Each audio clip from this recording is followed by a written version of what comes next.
Sampurasun, para wargi pendak deui ngalangkungan program acara Panismana mangrupikeun hiji program kumaha urang dina ngalakonan kahirupan sadidinten numutkeun kitab suci. Danget ayeuna sejanga guar nyata dina kitab Jabur pasal 8 ayat anu janten luluguna nyata ayat nu ka-7.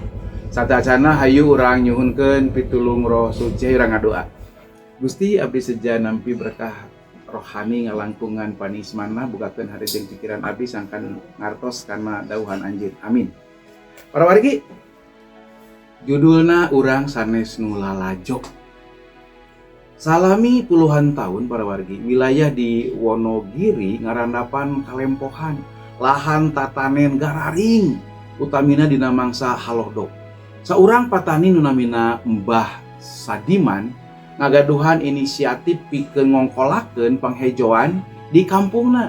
Tangkal anu diplakna nyata tangkal caringin, kumargi anjeunna yakin yen tangkal caringin mah mampu ngiket cai jeung taneuh kalayan hade turkiat.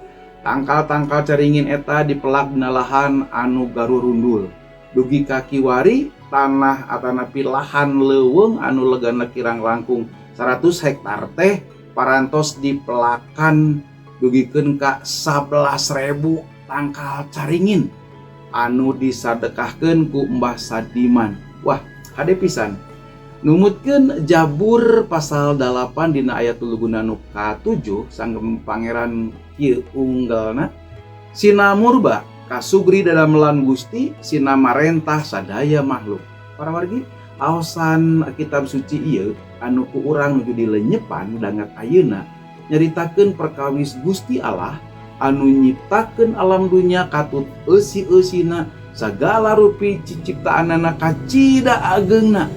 Upami dibandingkeun antawis kakawasaan Allah sareng eusi alam dunya hasil ciciptaanana, manusia mah geuning kacida alitna. Nanging manusia anu alit eta justru dipaparin diperedih tanggung jawab anu kacida ageungna. Manusia sanes bae janten anu lalajo, janten panonton di satengahing kahirupan alam dunya.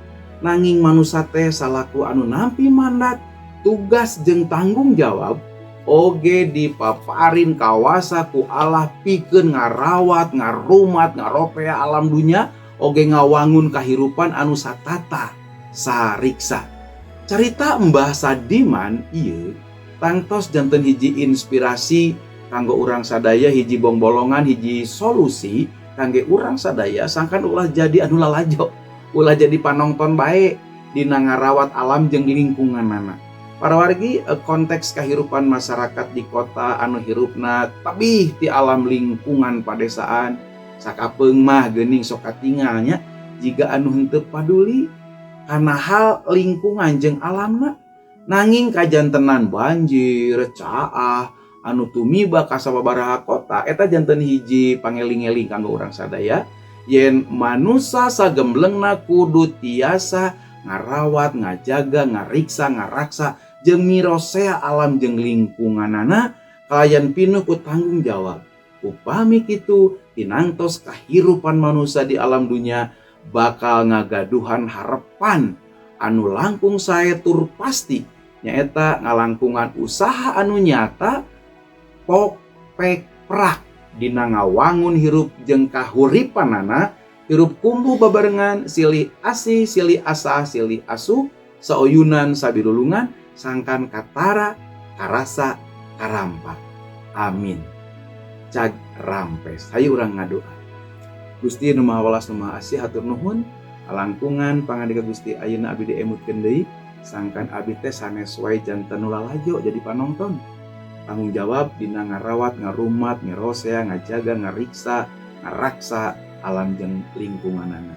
Nyuhunkeun abdi supados tiasa janten berkah kanggo sasama. Amin.